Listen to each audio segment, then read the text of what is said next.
Hello दोस्तों, target with लक्ष्य की इस नई वीडियो में आप सभी का स्वागत है। आज इस वीडियो में क्लास 12th केमिस्ट्री का चैप्टर नंबर 5 यानी कि पृष्ठ रसायन कंप्लीट कराया जाएगा। यानी कि पूरा चैप्टर इसी वीडियो में आपको कंप्लीट करा दिया जाएगा। इसके बाद किसी अन्य वीडियो को देखने की आवश्यकता नहीं होगी। अगर आपने अभी तक हमारे चैनल को सब्सक्राइब नहीं किया है तो चैनल को सब्सक्राइब कर लीजिए, जिससे कि जो भी वीडियो अपलोड किया जाए उसका नोटिफिकेशन आपके पास पहुँच जाए। तो आइए शुरू करते हैं। तो आज हम लोग इसमें पढ़ेंगे पृष्ठ रसायन, यानी कि पृष्ठ रसायन किसे कहते हैं। तो ध्यान दीजिए पहले इसके लिए। मान लीजिए आपके पास कोई एक वस्तु है, जैसे कि यहाँ पर ये एक वस्तु ली गई है। ये वस्तु ठोस भी हो सकती है। तो जैसे कि यहाँ पर एक वस्तु है, तो यहाँ पर जो ये वस्तु है इसमें जो ये ऊपर का हिस्सा होता है इससे हम लोग यहाँ पर बोलते हैं सरफेस। याद रखिएगा, यहाँ पर इसे क्या बोला जाता है, सरफेस, या फिर आप कह सकते हैं इसे पृष्ठ, या फिर आप बता सकते हैं सतह। तो यहाँ पर जो ये ऊपरी हिस्सा दिया गया है बाहर का, इससे हम लोग बोलते हैं सरफेस, या फिर कह सकते हैं पृष्ठ या फिर सतह। और जो यहाँ पर ये इसका बीच वाला भाग होता है इससे हम लोग बोलते हैं बल्क। याद रखिएगा, बल्क, या फिर इसे हिंदी में हम लोग बोलते हैं स्थूल। तो इसमें जो ये ऊपरी हिस्सा है यानी कि बाहरी सतह, तो इस रसायन के अंतर्गत हम लोग जो है यहाँ पर बाहरी सतह का अध्ययन करेंगे। या फिर आप बता सकते हैं इसमें कि रसायन विज्ञान की वह शाखा जिसके अंतर्गत जो है ठोस पदार्थों के पृष्ठों की प्रकृति, जो ठोस पदार्थ है उसका जो ये पृष्ठ दिया गया है उसकी प्रकृति एवं उस पृष्ठ पर घटित होने वाली भौतिक एवं रासायनिक प्रक्रमों का जो है विश्लेषण किया जाता है, उसे हम लोग बोलते हैं पृष्ठ रसायन। याद रखिएगा, यहाँ पर आपको बता दिया गया कि पृष्ठ किसे कहते हैं। यहाँ पर तो वही बताया गया इसमें कि रसायन विज्ञान की वह शाखा जिसके अंतर्गत ठोस पदार्थों के पृष्ठों यानी कि इसकी सतह की प्रकृति एवं उन पर घटित होने वाली भौतिक एवं रासायनिक प्रक्रमों का जो विश्लेषण किया जाता है वो पृष्ठ रसायन कहलाती है। तो ध्यान दीजिए, तो वही यहाँ पे लिखा गया कि रसायन विज्ञान की वह शाखा जिसके अंतर्गत ठोस पदार्थों के पृष्ठों की प्रकृति एवं उन पर घटित होने वाले भौतिक एवं रासायनिक प्रक्रमों का विश्लेषण किया जाता है, पृष्ठ रसायन कहलाती है। अब इसमें एक और मुख्य टॉपिक है, ध्यान दीजिए। तो इस चैप्टर का सबसे मुख्य टॉपिक है अधिशोषण। याद रखिएगा, अधिशोषण।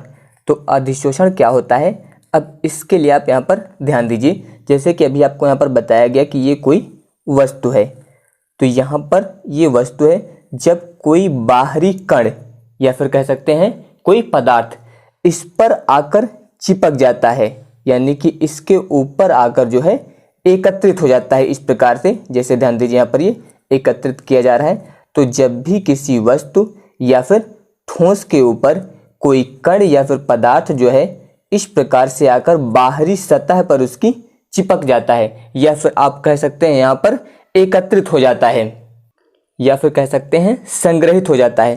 तो इस प्रकार से जब कोई बाहरी कण जो है वो किसी पदार्थ जो होता है वो द्रव पदार्थ भी हो सकता है और ठोस पदार्थ भी हो सकता है। तो जब किसी द्रव पदार्थ या फिर ठोस पदार्थ के ऊपर जो है कोई बाहरी अणु जो है वो आकर्षित होकर उस सतह पर संग्रहित हो जाता है, एकत्रित हो जाता है या फिर चिपक जाता है, तो ये घटना क्या कहलाती है, अधिशोषण। याद रखिएगा यहाँ पर।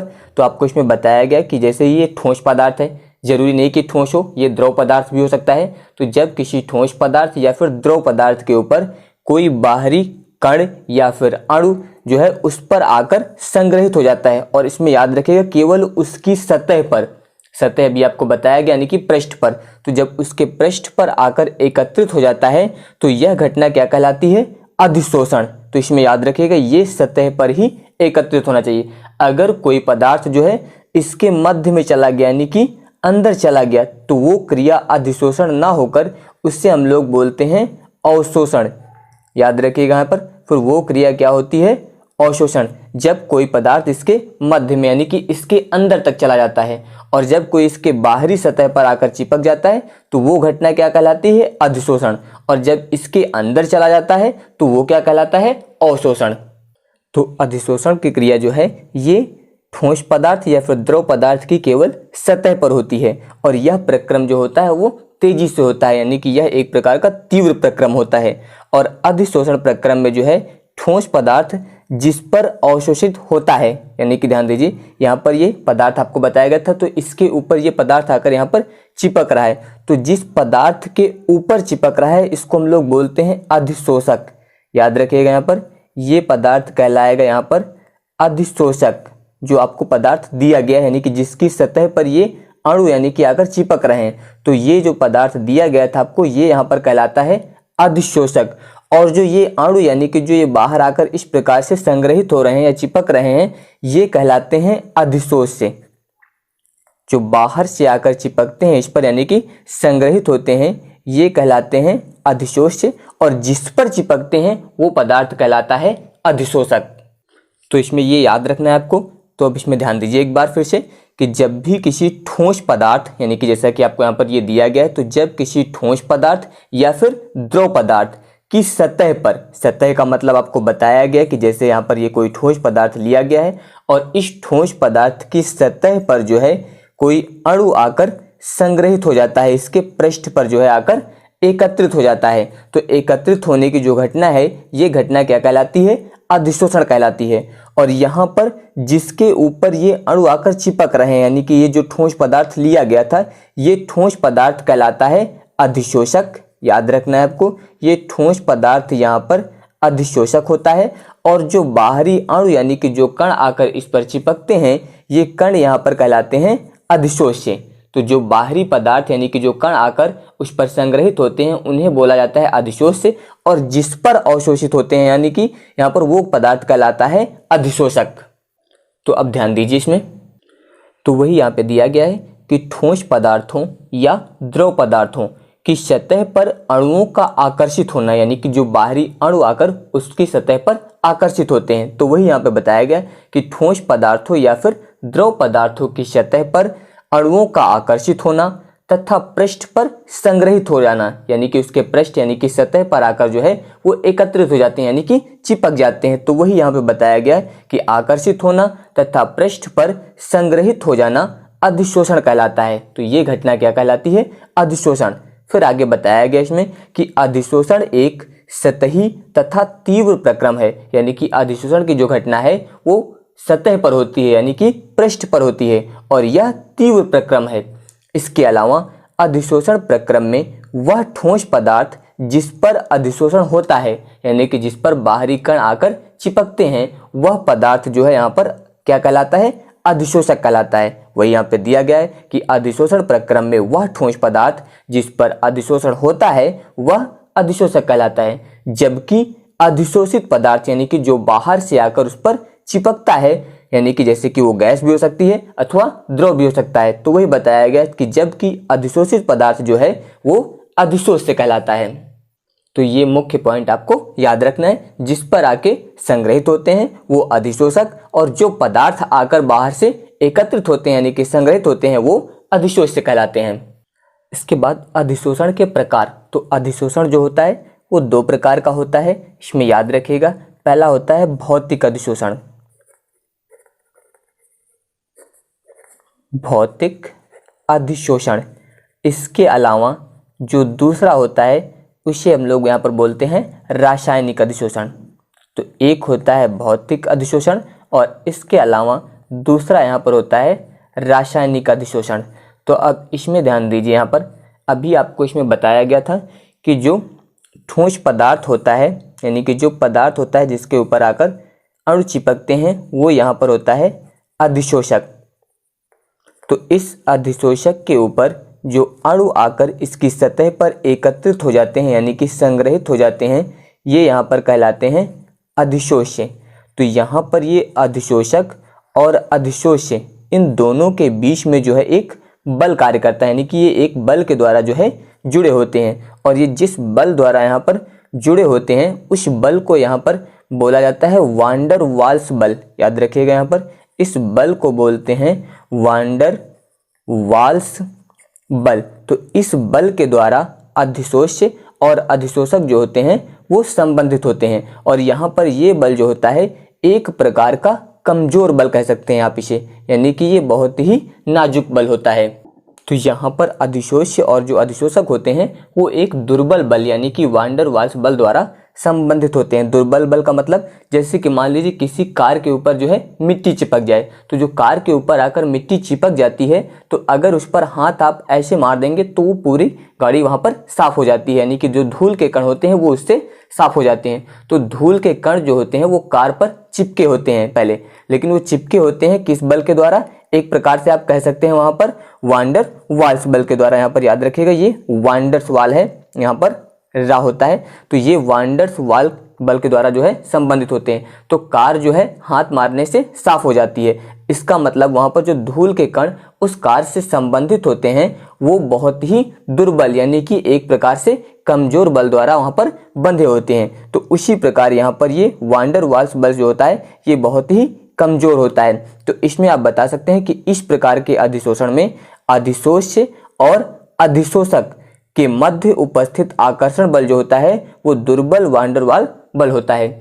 इसके अलावा जो रासायनिक अधिशोषण होता है इसमें आप याद रखिएगा यहाँ पर जो अधिशोषक होता है यानी कि जो पदार्थ लिया गया है जिसे हम लोग यहाँ पर बोलते हैं अधिशोषक, तो इसके ऊपर जो पदार्थ आकर चिपकता है यानी कि संग्रहित होता है वो एक रासायनिक बंध के द्वारा यानी कि इसके साथ रासायनिक क्रिया करके एक रासायनिक बंध बना लेता है। और जब ये रासायनिक बंध बना लेता है तो इस प्रकार जो बल बनता है यहाँ पर यानी कि जिस बल द्वारा जुड़ते हैं ये बहुत ही मजबूत होता है। जैसे कि यहाँ पर मान लीजिए कोई धातु ले ली जाए, जैसे कि धातु यहाँ पर ले ली गई मान लीजिए एल्यूमिनियम, और इस धातु की सतह पर जो है यहाँ पर अधिशोषक यानी कि ऑक्सीजन गैस आके यहाँ पर चिपक जाती है। तो यहाँ पर Al यानी कि एल्यूमिनियम और ऑक्सीजन इन दोनों की क्रिया से यहाँ पर ऑक्साइड बनेंगे, यानी कि आप यहाँ पर लिख सकते हैं इसमें बनेगा Al2O3। तो यहाँ पर बनता है ऑक्साइड और इनके बीच में एक रासायनिक बंध बन जाता है और ये रासायनिक बंध जो होता है ये बहुत ही मजबूत होता है, यानी कि इनके मध्य जो बल होता है वो रासायनिक आबंध के द्वारा यहाँ पर ये जुड़ते हैं, इसलिए ये बहुत ही मजबूत होते हैं। और इसमें याद रखिएगा आप कि धातु की सतह पर जब ऑक्सीजन के अणु यानी कि ऑक्सीजन गैस आती है तो वहाँ से क्या निर्माण होता है? ऑक्साइड का निर्माण होता है। तो आप इसके बारे में बता सकते हैं यहाँ पर कि इस प्रकार के अधिशोषण में अधिशोष्य तथा अधिशोषक के मध्य जो है उपस्थित आकर्षण बल प्रबल रासायनिक आबंध के तुल्य होते हैं, यानी कि रासायनिक आबंध के बराबर होते हैं। तो अब ध्यान दीजिए इसमें, तो वही यहाँ पे दिया गया है भौतिक अधिशोषण कि इस प्रकार के अधिशोषण में अधिशोष्य तथा अधिशोषक के मध्य उपस्थित आकर्षण बल दुर्बल वान डर वाल्स बल होते हैं, यानी कि यहाँ पर ये बल जो होते हैं अत्यंत दुर्बल होते हैं। इसके बाद अगला है रासायनिक अधिशोषण। इसमें दिया गया है कि इस प्रकार के अधिशोषण में अधिशोष्य तथा अधिशोषक के मध्य उपस्थित आकर्षण बल प्रबल रासायनिक आबंध के तुल्य होते हैं, यानी कि प्रबल रासायनिक आबंध के बराबर होते हैं। टॉपिक है अधिशोषण समतापी, यानी कि अधिशोषण समतापी क्या होता है? तो ध्यान दीजिए, इसमें आपको बताया गया था पहले अधिशोषण के बारे में बताया गया था इसमें कि इसमें अधिशोषक जो होता है यानी कि अधिशोषक के लिए बताया गया था यहाँ पर कोई ठोस भी हो सकता है। तो जैसे कि यहाँ पर ये अधिशोषक होता है और इस अधिशोषक के ऊपर जो पदार्थ आके बाहर से चिपकता है यहाँ पर इसके ऊपर एकत्रित हो जाता है इस प्रकार से, तो ये पदार्थ कहलाता है अधिशोष्य। ये आपको इसके पहले वाले वीडियो में यहाँ पर बताया गया था। तो ये घटना कहलाती थी अधिशोषण। याद रखिएगा कि जब कोई अधिशोष्य जो है वो अधिशोषक पर आके चिपकता है यानी कि एकत्रित होता है तो ये घटना कहलाती थी अधिशोषण। और आज हम लोग इसमें पढ़ेंगे अधिशोषण समतापी। तो इसके बारे में आपको ध्यान देना है कि यहाँ पर जो अधिशोषक होता है वो एक ठोस होना चाहिए। याद रखिएगा आप यहाँ पर कि जो अधिशोषक है वो सदैव एक ठोस होना चाहिए और जो अधिशोष्य है यानी कि जो बाहर से आके एकत्रित होगा या इस पे चिपकेगा ये सदैव यहाँ पर गैस होना चाहिए। तो ये अधिशोषण समतापी के लिए आपको यहाँ पर याद रखना है कि अधिशोष्य गैस होगी और इसके अलावा जो अधिशोषक होगा वो ठोस होगा। और इसके अलावा एक मुख्य बात आपको यहाँ पर याद रखना है कि इस कंडीशन में इसका ताप जो होगा वो सदैव नियत होना चाहिए, यानी कि ये पूरी घटना नियत ताप पर होती है। तो इसमें याद रखिएगा अधिशोष्य गैस है, अधिशोषक जो होता है वो ठोस होता है। और यहाँ पर जो ये अधिशोष्य होता है जब ये अधिशोषक पर आकर चिपकता है तो यहाँ पर जब अधिशोष्य इस पर आके चिपकेगा यानी कि उस पर एकत्रित होगा तो वो अधिशोषक पर जो है क्या आरोपित करता है, यहाँ पर दाब। याद रखिएगा, यहाँ पर अधिशोष्य जो है वो अधिशोषक पर आके चिपकता है तो उस समय उस पर वो आरोपित करता है दाब। और इस पूरी घटना में केवल आपको ये याद रखना है, इसमें बदल क्या नहीं रहा था, आपका ताप, यानी कि ताप जो होता है वो सदैव इस कंडीशन में नियत रहता है, ये आपको याद रखना है। तो अब इसमें हम लोगों को ये याद रखना है कि जो गैस आके इस पर एकत्रित हो रही है यानी कि इस पर चिपक रही है, तो अगर हम लोग उसके दाब में परिवर्तन करते हैं तो उस समय अधिशोषण में यानी कि अधिशोष्य में क्या परिवर्तन होता है, ये आपको यहाँ पर ध्यान रखना है। तो अधिशोषण समतापी जो है वो एक प्रयोग है और इस प्रयोग को जो है फ्रेंडलिक ने किया था। याद रखिएगा, यहाँ पर अधिशोषण समतापी जो है वो एक प्रयोग है और इसे किसने किया था, फ्रेंडलिक ने। तो इन्होंने इसके लिए एक समीकरण दिया था। तो पहले आप इस समीकरण को समझिए, फिर आपको अधिशोषण समतापी आसानी से समझ में आएगा। तो इसके लिए फ्रेंडलिक ने समीकरण दिया था यहाँ इसमें कि x/m प्रोपोर्शनल टू p की पावर 1/n। तो यहाँ पर ये जो समीकरण दिया गया था ये फ्रेंडलिक ने दिया था। तो यहाँ पर अब इसमें ध्यान दीजिए, यहाँ पर x/m इससे हम लोग बोलते हैं अधिशोषण की मात्रा। याद रखिएगा, यहाँ पर x/m का मतलब होता है अधिशोषण की मात्रा। अगर आप यहाँ पर समझे तो यक्ष जो है यहाँ पर ये जो गैस की जितनी मात्रा इस पर आके अधिशोषित हो रही है इसे बोलते हैं हम लोग यक्ष। इसके अलावा जो m होता है वो यहाँ पर अधिशोषक की मात्रा यानी कि जिस पर आके ये गैस चिपक रही है। तो यहाँ पर m अधिशोषक की मात्रा यानी कि अधिशोषक का द्रव्यमान और x जो होता है यानी कि जितनी गैस आकर इस पर चिपक रही है उसकी मात्रा है। तो यहाँ पर x/m को हम लोग बोलते हैं अधिशोषण की मात्रा। तो यहाँ पर ये अधिशोषण की मात्रा है। इसके अलावा p जो होता है वो दाब। अभी आपको बताया गया था कि जब गैस इस पर आके अधिशोषित होगी तो वो इस पर दाब आरोपित करती है। तो यहाँ पर ये p जो होगा वो दाब होगा और n जो दिया गया है वो यहाँ पर एक नियतांक होता है। ये याद रखिएगा, n यहाँ पर एक नियतांक यानी कि कांस्टेंट वैल्यू है। तो ये आपको याद रखना है कि n यहाँ पर क्या होगा, नियतांक। बाकी आपको बताया गया कि x/m अधिशोषण की मात्रा, p यहाँ पर दाब है। तो यहाँ पर ये जो समीकरण दिया गया है आपको यानी कि यही संबंध जो है अधिशोषण समतापी कहलाता है। तो इसमें आपको ध्यान रखना है, आप बता सकते हैं इसमें कि एक गणितीय समीकरण यानी कि ये समीकरण जो है गणित के रूप में होता है। तो आप बता सकते हैं कि एक गणितीय समीकरण जो किसी निश्चित ताप, आपको ताप के बारे में पहले ही बताया गया कि ताप सदैव इसमें नियत रहेगा। तो एक गणितीय समीकरण जो किसी निश्चित ताप पर गैसीय अधिशोष्य के दाब यानी कि जो गैस इस पर आके अधिशोषित हो रही है उसके दाब, तो वही यहाँ पर याद रखना है कि गैसीय अधिशोष्य के दाब यानी कि P एवं अधिशोषण की मात्रा यानी कि x/m यहाँ पर बताया गया आपको के बीच के संबंध को बताती है।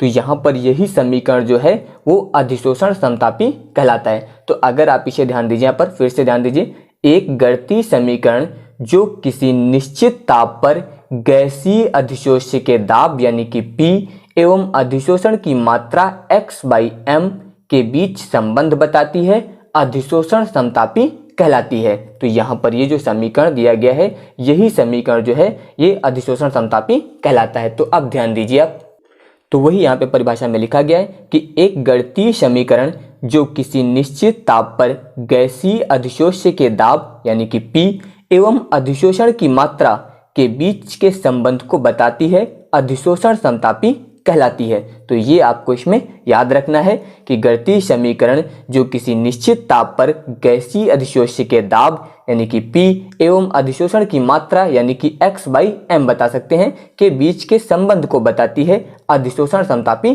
कहलाती है। और अधिशोषण की मात्रा को अधिशोषक के इकाई द्रव्यमान यानी कि द्रव्यमान को यहाँ पर क्या मान के चलना है, इकाई यानी कि 1। तो वही लिखा गया है कि अधिशोषण की मात्रा को अधिशोषक के इकाई द्रव्यमान पर अधिशोषित अधिशोष्य के द्रव्यमान के रूप में व्यक्त किया जाता है। तो यहाँ पर दिया गया है अधिशोषण की मात्रा, यहाँ पर आप लिख सकते हैं अधिशोषण की मात्रा x/m। तो यही अधिशोषण की मात्रा यानी कि x/m और यहाँ पर P यानी कि गैसीय अधिशोष्य का दाब, इन दोनों के संबंध को बताने वाली जो समीकरण है इसे ही हम लोग अधिशोषण समतापी कहते हैं। और इस समीकरण का प्रयोग करके हम लोग यहाँ पर एक ग्राफ तैयार करेंगे, यानी कि एक वक्र तैयार करेंगे। तो आप उस वक्र के माध्यम से भी इसे आप परिभाषित कर सकते हैं। तो ध्यान दीजिए, इसमें आप ये बता सकते हैं कि अधिशोषक द्वारा, ध्यान दीजिए यहाँ पर, ये आपका अधिशोषक है, तो अधिशोषक द्वारा अवशोषित गैस, यानी कि जो गैस इस पर आके अवशोषित हो रही है, यानी कि ऊपर आके यहाँ पर एकत्रित हो रही है, यानी कि चिपक रही है, तो वही आपको यहाँ पर बताया जा रहा है कि अधिशोषक द्वारा और अधिशोषित गैस की मात्रा में स्थिर ताप पर, यहाँ पर ताप क्या होगा आपका, स्थिर होगा। तो वही इसमें आपको बताना है कि अधिशोषक द्वारा अधिशोषित गैस की मात्रा में स्थिर ताप पर जो है दाब के साथ परिवर्तन एक वक्र के माध्यम से व्यक्त किया जा सकता है, जिसे अधिशोषण समतापी कहते हैं। तो वही आपको याद रखना है। यहाँ पर इस समीकरण के द्वारा हम लोग एक वक्र यानी कि एक ग्राफ बनाएंगे, तो उसके माध्यम से भी आप इसे परिभाषित कर सकते हैं। तो वही आपको यहाँ पर बताया गया है कि अधिशोषक द्वारा अधिशोषित गैस की मात्रा में स्थिर ताप पर दाब के साथ परिवर्तन जो है एक वक्र के माध्यम से व्यक्त किया जाता है, जिसे अधिशोषण समतापी कहते हैं। इसके बाद यहाँ पर फ्रेंडलिक अधिशोषण समतापी, तो यहाँ पर आप बता सकते हैं कि यह उन अधिशोषणों पर लागू होता है जहां अधिशोषण के पृष्ठ पर जो है अधिशोष्य एक आणविक परत बना लेता है। तो जहां पर अधिशोष्य, यानी कि जैसे यहाँ पर गैस लिया गया अधिशोष्य, तो जहां पर अधिशोष्य जो होता है वो एक आणविक परत बना लेता है, वहां पर जो है फ्रेंडलिक अधिशोषण समतापी का नियम लागू होता है। तो यहाँ पर ये जो समीकरण आपको बताया गया है, अब ध्यान दीजिए इसमें, इससे हम लोग इस प्रकार से भी लिख सकते हैं x/m बराबर, यानी कि जब ये समानुपाती का चिन्ह हटता है तो यहाँ पर एक नियतांक लगता है k, इसके बाद p की पावर 1/n। तो इस प्रकार से भी आप इस समीकरण को लिख सकते हैं। तो यहाँ पर k एक नियतांक है, n भी एक नियतांक है। इसके अलावा x आपको बताया गया है कि अधिशोष्य गैस की मात्रा यहाँ पर, और m यहाँ पर अधिशोषक यानी कि जो ठोस लिया गया है उसकी मात्रा यहाँ पर आप बोल सकते हैं। तो अब यहाँ पर ध्यान दीजिए, इसमें 3 स्थितियां होती हैं। जैसे यहाँ पर पहली स्थिति है निम्न दाब, यानी कि जिस समय दाब यहाँ पर कम है। तो निम्न दाब की स्थिति में जो यहाँ पर 1/n होता है, इसका मान सदैव 1 होता है, याद रखना है। यानी कि जिस समय दाब कम होता है, यानी कि न्यूनतम होता है, उस समय 1/n का मान 1 होता है। तो अब ध्यान दीजिए, अगर इसमें हम 1/n की जगह पे 1 का प्रयोग करेंगे तो ये सूत्र इस प्रकार से आएगा x/m बराबर k। इसके बाद यहाँ पर आ जाएगा p, 1/n का मतलब पावर में 1, तो p की पावर 1 का मतलब p। तो ये समीकरण आप इस प्रकार से लिख सकते हैं। अगर यही हम लोग इसमें मान रखेंगे तो ये इस प्रकार से आप लिख सकते हैं x/m प्रोपोर्शनल टू p। इस प्रकार से आप यहाँ पर लिख सकते हैं, यानी कि जिस समय दाब जो होगा न्यूनतम होगा, यानी कि निम्न होगा। इसके बाद दूसरी स्थिति होती है इसमें मध्यम दाब की। पहला दाब है निम्न, इसके बाद दूसरी स्थिति में यहाँ पर दाब जो होगा वो मध्यम होगा।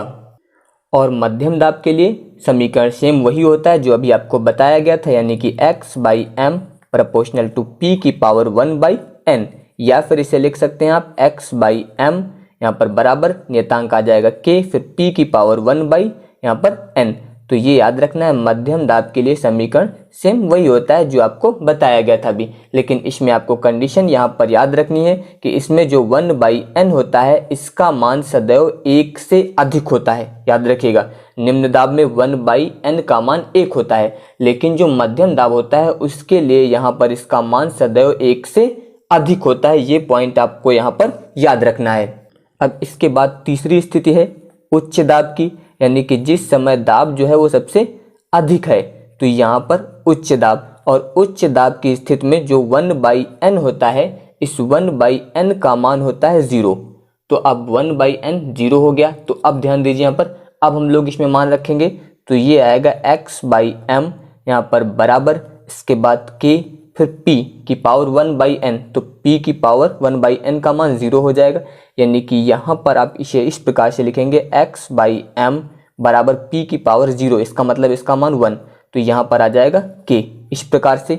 या फिर आप यहाँ पर अब बता सकते हैं कि x/m जो होगा यहाँ पर नियत हो जाएगा एक प्रकार से, क्योंकि यहाँ पर p की पावर 0 हो गई। तो अब इस समय यहाँ पर जो अधिशोषण की मात्रा होगी वो नियत हो जाएगी, यानी कि उसमें कोई परिवर्तन नहीं होगा। तो यहाँ पर ध्यान दीजिए, जिस समय दाब कम है उस समय वहाँ पर ध्यान दीजिए x/m यानी कि अधिशोषण की मात्रा जो है वो दाब पर निर्भर कर रही है। जैसे जैसे यहाँ पर दाब बढ़ाते जाएंगे अधिशोषण की मात्रा जो है वो बढ़ती जाएगी। अगर दाब का मान कम होता जाएगा तो अधिशोषण की मात्रा का मान भी कम होता जाएगा। और मध्यम दाब की स्थिति में आपको वही फार्मूला यूज करना जो बताया गया था, और उच्च दाब के लिए 1/n आपको बताया गया 0। तो इस स्थिति में जो अधिशोषण की मात्रा होती है यानी कि उच्च दाब की स्थिति में वो नियत हो जाती है, यानी कि फिर उसमें कोई परिवर्तन नहीं होता है। तो अब इसके लिए अगर हम लोग यहाँ पर ग्राफ प्रदर्शित करें तो अब इसके लिए आप यहाँ पर ध्यान दीजिए, ग्राफ में यहाँ पर ये y अक्ष लेते हैं हम लोग और ये लेते हैं x अक्ष, इस प्रकार से। तो अब ध्यान दीजिए यहाँ पर इस अक्ष पर हम लोग लेंगे यहाँ पर दाब, और इस अक्ष पर अधिशोषण की मात्रा यानी कि x/m यहाँ पर लेना है आपको, और इस दिशा में आपको यहाँ पर लेना है दाब यानी कि p। तो अब ध्यान दीजिए यहाँ पर p की दिशा ऐसे दिखाई गई नहीं कि दाब, तो आप यहाँ से जब इस दिशा में जाएंगे, ध्यान दीजिए जब दिशा ऐसे होगी तो इस समय आगे की ओर जाने पर इसका मतलब दाब बढ़ रहा है, और जब आप ऊपर की ओर यानी कि ऐसे जाएंगे तो इसका मतलब x/m बढ़ रहा है। x/m का मतलब यहाँ पर अधिशोषण की जो मात्रा है वो बढ़ रही है। तो अब अगर इसके लिए हम लोग यहाँ पर ग्राफ प्रदर्शित करेंगे तो अब ध्यान दीजिए इसमें आप यहाँ पर जो पहली कंडीशन बताई गई थी आपको निम्न दाब की, तो निम्न दाब की स्थिति में आपको बताया गया था कि 1/n जो होता है इसका मान कितना होता है 1, और उस समय जो अधिशोषण की मात्रा यानी कि x/m है वो किस पर निर्भर कर रही थी, दाब पर, यानी कि उसके समानुपाती है। तो समानुपाती का मतलब ये होता है कि अगर कोई एक चीज बढ़ रही है तो दूसरी चीज जो है उसी के अनुपात में बढ़ती है, यानी कि दाब इसमें जिस प्रकार से बढ़ेगा उसी अनुपात में यहाँ पर x/m यानी कि अधिशोषण की मात्रा भी सेम उसी प्रकार से यहाँ पर बढ़ेगी। अगर यहाँ पर हम लोग दाब का मान बढ़ा के 2 कर देंगे तो x/m यहाँ पर 2 हो जाएगा। इसका मान अगर हम लोग 4 कर देंगे तो x/m 4 पर हो जाएगा, यानी कि x/m जो अधिशोषण की मात्रा है वो दाब पर निर्भर कर रही है। तो जिस अनुपात में हम लोग दाब बढ़ाएंगे उसी अनुपात में x/m भी बढ़ेगा। तो अगर यहाँ पर ये समानुपाती है तो इसके लिए अगर हम लोग यहाँ पर ग्राफ प्रदर्शित करेंगे तो अब ध्यान दीजिए यहाँ पर इसके लिए ग्राफ इस प्रकार से बनेगा सेम, यानी कि एक सरल रेखा के रूप में जिस अनुपात में दाब बढ़ रहा था उसी अनुपात में x/m यानी कि अधिशोषण की मात्रा भी बढ़ेगी। इसलिए यहाँ पर ये एक सरल रेखा यहाँ पर प्राप्त हो जाएगी। तो ये ग्राफ जो आया है यहाँ पर x/m प्रोपोर्शनल टू p इसके लिए खींचा गया है, यानी कि निम्न दाब के लिए।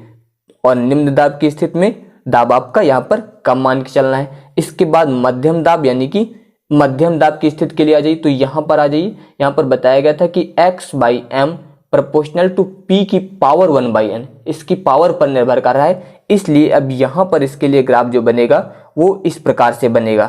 तो अब ध्यान दीजिए यहाँ पर ये मध्यम वर्ग यानी कि x/m प्रोपोर्शनल टू p की पावर 1/n के अनुसार हो गया। तो यहाँ पर इस स्थिति में दाब जो होगा वो मध्यम होगा। यहाँ पर याद रखिएगा यहाँ पर दाब आपका कैसा था, निम्न, इस स्थिति में दाब हो गया यहाँ पर मध्यम।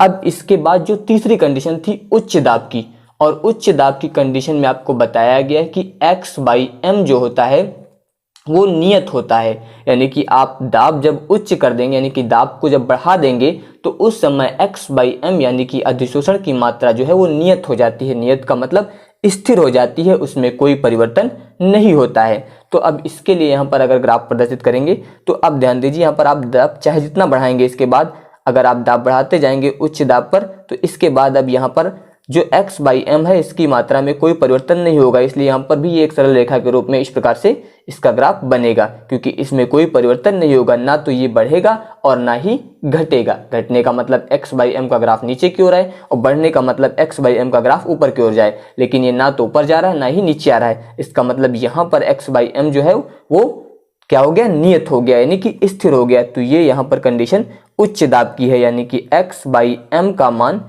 नियत है, यानी कि k के बराबर है। तो इस प्रकार जो ये ग्राफ यानी कि जो वक्र बनता है इसे हम लोग बोलते हैं फ्रेंडलिक समतापी वक्र। यहाँ पर आप ध्यान दीजिएगा, इससे बोलते हैं हम लोग फ्रेंडलिक समतापी वक्र, या फिर आप बोल सकते हैं ग्राफ।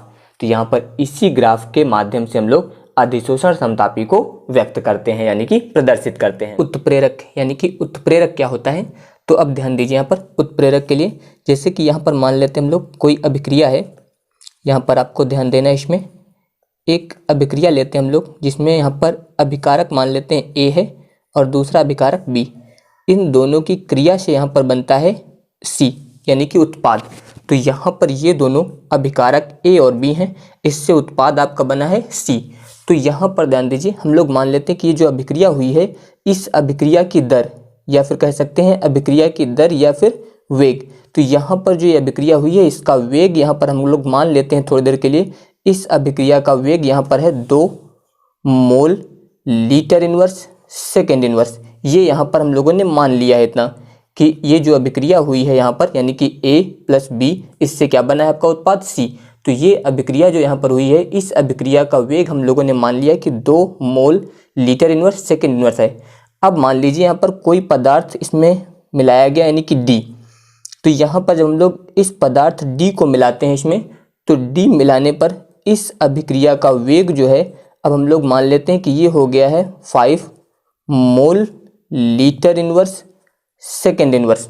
ध्यान दीजिए, पहले A प्लस B की अभिक्रिया से उत्पाद बन रहा था C और उस समय अभिक्रिया की दर यानी कि वेग था 2 mole litre inverse second inverse. ये माना गया था कि इतना था। जब इसमें हम लोगों ने पदार्थ D मिलाया तो उस समय यहाँ पर ध्यान दीजिए वेग कितना हो गया 5 mole litre inverse second inverse.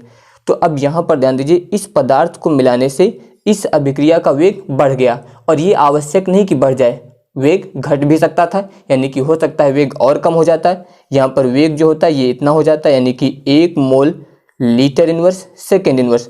तो घट जाए या फिर बढ़ जाए, लेकिन जो आपने पदार्थ मिलाया है D, ये अभिक्रिया समाप्त होने के बाद भी सेम उसी प्रकार से बना रहे यानी कि इसमें कोई परिवर्तन नहीं होना चाहिए। तो याद रखना है आपको, यहाँ पर अगर कोई ऐसा पदार्थ मिला दिया गया है जिससे यहाँ पर अभिक्रिया का वेग जो है वो परिवर्तित हो जाए, परिवर्तित का मतलब या तो बढ़ जाए या फिर घट जाए, लेकिन जो पदार्थ आपने मिलाया है उसमें कोई परिवर्तन नहीं होना चाहिए अभिक्रिया के अंत में, यानी कि वो पदार्थ जो है वो स्वयं अपरिवर्तित रहे, उसमें कोई परिवर्तन ना हो। तो ये घटना जो है क्या कहलाती है, उत्प्रेरण।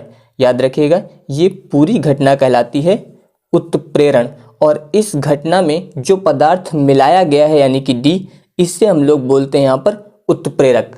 तो याद रखिएगा, यहाँ पर आप इसमें बता सकते हैं कि किसी पदार्थ की उपस्थिति में, यानी कि जो पदार्थ हमने D लिया था, तो इस पदार्थ की उपस्थिति में किसी रासायनिक अभिक्रिया का वेग जो है वो परिवर्तित हो जाए। वेग ध्यान दीजिए, यहाँ पर हम लोगों ने पहले माना था 2 और जब ये पदार्थ मिलाया गया तो इसको हम लोग मान लेते हैं कि या तो 5 हो जाएगा या फिर 1 हो जाएगा, यानी कि वेग परिवर्तित हो जाएगा, कम भी हो सकता है और ज़्यादा भी हो सकता है। तो वही याद रखना है कि अभिक्रिया का वेग जो है परिवर्तित हो जाए, परंतु जो पदार्थ था यानी कि वो स्वयं अपरिवर्तित रहे, यानी कि उसमें कोई परिवर्तन ना हो। तो ये घटना जो है उत्प्रेरण कहलाती है। और इस घटना में जो पदार्थ हम लोग यूज करते हैं उससे बोलते हैं उत्प्रेरक। तो अब इसमें आपको याद रखना है, जिस पदार्थ की उपस्थिति में अभिक्रिया का वेग जो है वो परिवर्तित हो जाता है किंतु जो पदार्थ है वो स्वयं अपरिवर्तित रहता है, तो ये घटना जो है उत्प्रेरण कहलाती है और इसमें जो पदार्थ यूज किया गया है वो पदार्थ उत्प्रेरक कहलाता है। तो अब ध्यान दीजिए इसकी परिभाषा। तो वही यहाँ पे दिया गया कि किसी पदार्थ की उपस्थिति में यदि किसी रासायनिक अभिक्रिया का वेग या दर परिवर्तित हो जाते हैं परंतु अभिक्रिया के अंत में पदार्थ स्वयं अपरिवर्तित रहता है, तो इस घटना को उत्प्रेरण कहते हैं एवं उस पदार्थ को उत्प्रेरक कहते हैं। तो जैसे कि यहाँ पर मान लीजिए हम लोग उदाहरण लेते हैं एक, ध्यान दीजिए यहाँ पर उदाहरण में हम लोग हैबर प्रक्रम का यूज करते हैं। हैबर प्रक्रम आपको आगे पढ़ाया जाएगा। तो ध्यान दीजिए, हैबर प्रक्रम में बताया गया था कि जो नाइट्रोजन है उसकी क्रिया जब हम लोग हाइड्रोजन से कराते हैं तो वहाँ पर बनता है अमोनिया यानी कि NH3। तो अब ध्यान दीजिए, अगर यहाँ पर इसको हम लोग संतुलित करेंगे तो संतुलित करने के लिए यहाँ पर आपको 3 से गुणा करना पड़ेगा और यहाँ पर 2 से। तो यहाँ पर नाइट्रोजन भी गैस है, हाइड्रोजन भी गैस है और अमोनिया भी गैस है। तो यहाँ पर ये अभिक्रिया हुई और इस अभिक्रिया में हम लोग उत्प्रेरक यूज करते हैं Fe यानी कि आयरन आप बोल सकते हैं। यहाँ पर इस प्रकार से यूज किया जाता है यहाँ पर, और इसके साथ यहाँ पर मॉलिब्डेनम इस प्रकार यूज करते हैं। तो यहाँ पर N2 और H2 ये दोनों अभिकारक हैं और NH3 ये उत्पाद है, और इस अभिक्रिया में आपका उत्प्रेरक यहाँ पर यूज हुआ है Fe और ये MO यानी कि मॉलिब्डेनम और आयरन। तो यहाँ पर ये जो उत्प्रेरक यूज हुआ है ये इस अभिक्रिया के वेग को परिवर्तित कर देते हैं, किंतु ये दोनों जो है स्वयं परिवर्तित नहीं होते हैं। तो ये यहाँ पर क्या कहलाते हैं? उत्प्रेरक। अब इसमें आपको एक पॉइंट और भी याद रखना है। तो जैसा कि अभी आपको यहाँ पर बताया गया था कि जब हम लोग ये पदार्थ मिलाते हैं तो उस समय अभिक्रिया का वेग परिवर्तित होता है, यानी कि अभिक्रिया का वेग बढ़ भी सकता है और घट भी सकता है। यानी कि कोई पदार्थ मिलाने पर हो सकता है अभिक्रिया का वेग बढ़ जाए और कोई दूसरा पदार्थ मिलाने पर अभिक्रिया का वेग घट जाए। तो यहाँ पर आपको ये याद रखना है कि वे पदार्थ जिन्हें मिलाने पर अभिक्रिया की गति जो है बढ़ जाती है, याद रखिएगा। या फिर आप बता सकते हैं कि वे उत्प्रेरक जो अभिक्रिया की गति को बढ़ाते हैं, तो जो बढ़ा देते हैं उन्हें हम लोग बोलते हैं धनात्मक उत्प्रेरक। याद रखिएगा, जो अभिक्रिया की गति यानी कि वेग को बढ़ा देते हैं उन्हें बोला जाता है धनात्मक उत्प्रेरक। और कोई ऐसा पदार्थ मिला दिया जाए जिससे अभिक्रिया की गति घट जाए यानी कि कम हो जाए, तो वो पदार्थ कहलाते हैं ऋणात्मक उत्प्रेरक। याद रखिएगा कि वे उत्प्रेरक जिन्हें मिलाने पर अभिक्रिया की गति बढ़ जाती है वो वहाँ पर कहलाते हैं धनात्मक उत्प्रेरक, और जो पदार्थ मिलाने पर अभिक्रिया का वेग यानी कि गति घट जाए उन्हें हम लोग बोलते हैं ऋणात्मक उत्प्रेरक। तो ध्यान दीजिए, तो वही यहाँ पे लिखा गया कि वे उत्प्रेरक जो किसी अभिक्रिया की गति को बढ़ाते हैं धनात्मक उत्प्रेरक कहलाते हैं, तथा वे उत्प्रेरक जो किसी अभिक्रिया की गति को घटाते हैं ऋणात्मक उत्प्रेरक कहलाते हैं। तो ये आपको याद रखना है कि जो उत्प्रेरक अभिक्रिया की गति को बढ़ा देते हैं वो धनात्मक और जो कम कर देते हैं वो ऋणात्मक उत्प्रेरक कहलाते हैं।